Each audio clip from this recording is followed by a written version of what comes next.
Hi, it's Katrina. My friend David is going to be helping me out with the voiceover today, so I hope you enjoy.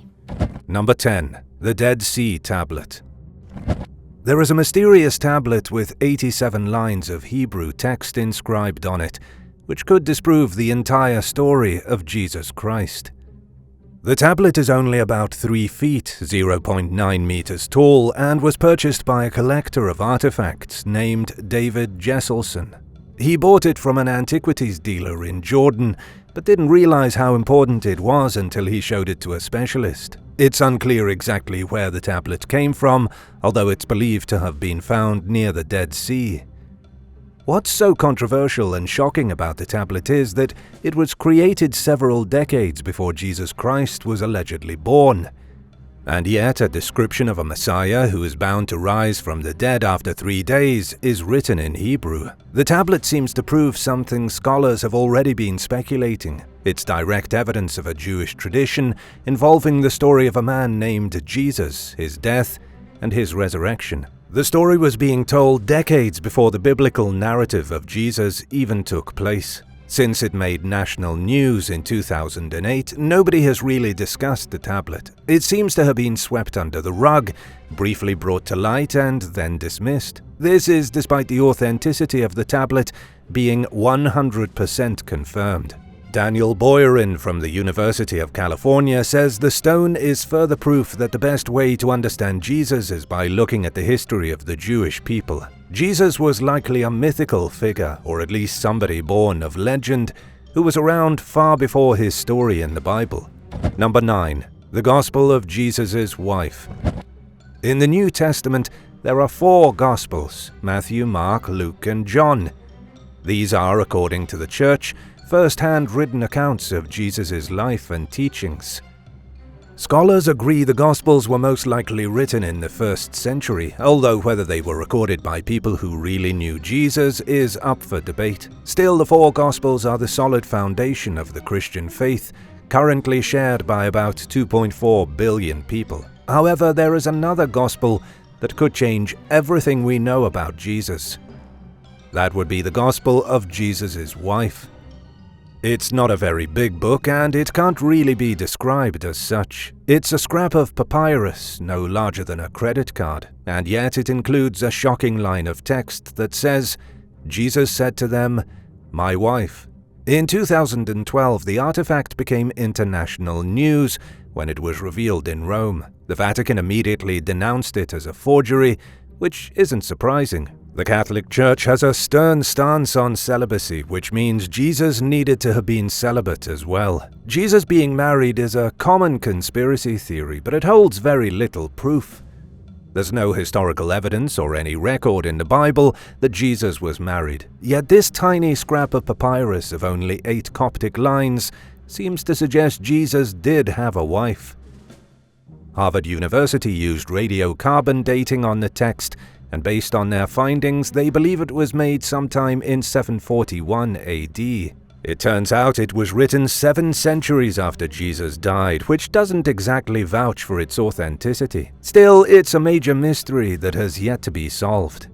Number 8. The Shroud of Turin. The Shroud of Turin supposedly holds an imprint of Jesus Christ's face. The ancient piece of cloth is believed to be the real shroud that was buried with Jesus following the crucifixion.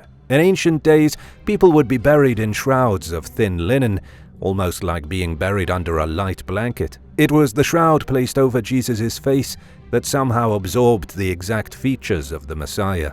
Unlike a lot of holy artifacts, the Shroud of Turin is a real, tangible object. Nobody knows where it came from, but it appeared suddenly in France during the Renaissance. In 1578 AD, the shroud was transferred to the town of Turin, Italy, and it's been there ever since, kept in the royal chapel of the Turin Cathedral.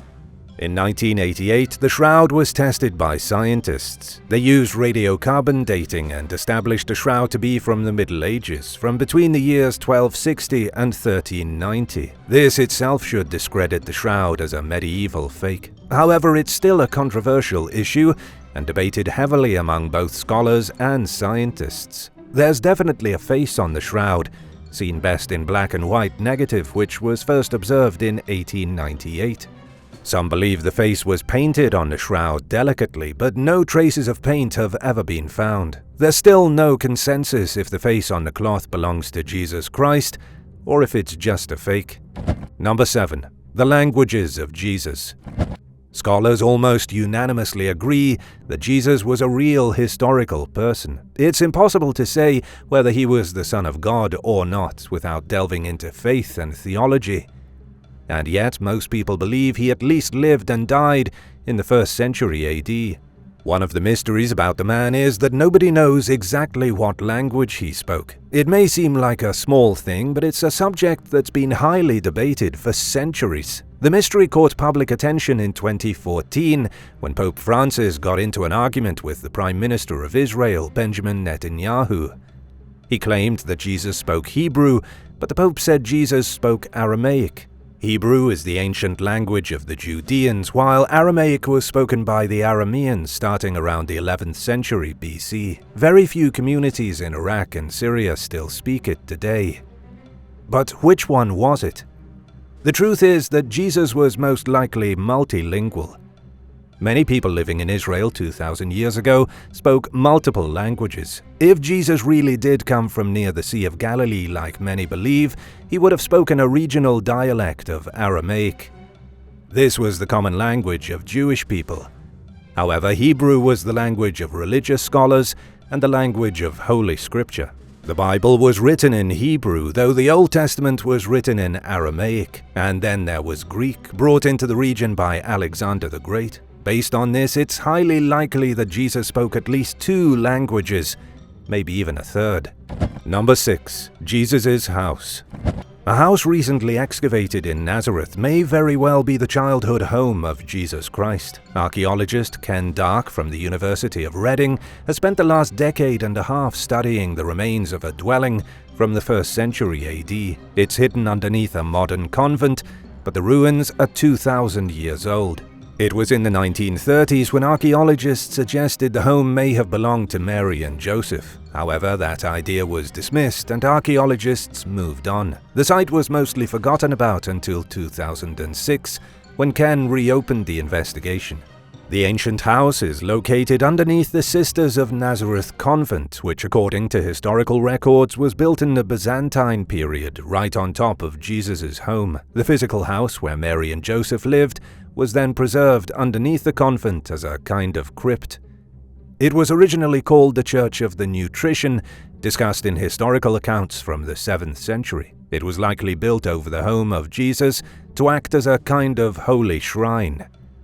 All the details seem to fit into place, especially since the home was from the time that Jesus was born. It was built directly underneath a church, just like in the legends, and Ken Dark believes this is the closest any site will ever come to matching all the factors. There is no concrete way to say this was Jesus' childhood home, but it's definitely the nearest we've come to finding it. And now for number 5, but first it's shout-out time. We'd like to give a huge thank you to Neela Curo and DeadFox89NA for watching and supporting this channel. If you're new here, be sure to subscribe and join the family. Number 5. The bloodline of Jesus. Jesus Christ's bloodline may just live on to this very day. If Mary Magdalene really was his wife, like so many believe, chances are they had children. Their first child was supposedly a girl named Sarah, who would later become known as Sarah Damaris Bat Yeshua, Princess of West Franks. Then they had a son named Joseph, who became the Bishop of Sarras. Another theory is that after Jesus Christ was killed in the crucifixion and Mary Magdalene fled Israel with his unborn child in her belly, she supposedly settled in France, gave birth to Jesus' child, and that child became a member of Frankish nobility, and from there on, the bloodline continued. This is all based on hearsay, lost gospels, forbidden books of the Bible, and speculation. There's another theory that says Jesus had a brother, and that his brother was the one crucified while Jesus fled to Japan, and there Jesus married a local woman, had children, and then died at the age of 114. That would mean Jesus' only living descendants are Japanese. Number 4. Walking on water. One of Jesus' most blatant miracles was when he walked across the Sea of Galilee. In the Bible, his disciples sail out into the sea to do some fishing. While they're out on the boat, Jesus stays behind, and he climbs up a nearby mountain to pray. While he's praying, he notices that his disciples have been caught in a storm, and their ship is stuck in rough waters. This is when Jesus steps down from the mountain, walks 4 miles, 6.4 kilometers across the surface of the sea, and saves his disciples. However, the whole story is filled with plot holes. In the Gospel of Matthew, the Apostle Peter climbs out of the boat and also walks upon the waves before his weak faith causes him to sink. Strangely, this particular incident was omitted in the Gospels of Mark and John. Inconsistencies throughout the Gospels suggest that Jesus walking on water was not an event witnessed by everyone, and was possibly even made up. Many modern religious scholars believe the authors of the Gospel were anonymous Jews who never met Jesus in their lives. Instead, they put together stories based on anecdotes and ancient legends, particularly the story of Orion. 700 years before the Gospels were written, the astronomer Hesiod wrote his own story about Orion, son of Euryale, who was the daughter of Minos and Poseidon. Orion was said to walk upon the waves. The same story was reiterated in 50 BC by Greek writer Apollodorus and again by Roman astronomer Gaius Julius Hyginus in 15 AD.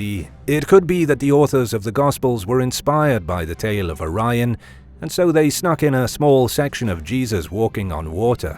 Number 3. Plagiarized mythology.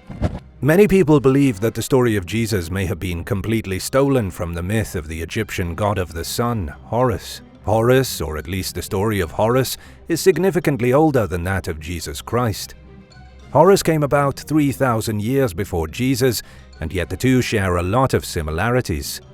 Horus was born from the divine goddess Isis on December 25th, which is the same day Jesus was born. Both Horus and Jesus had 12 disciples, they healed the blind and were crucified, and both of them came back to life 3 days after their death.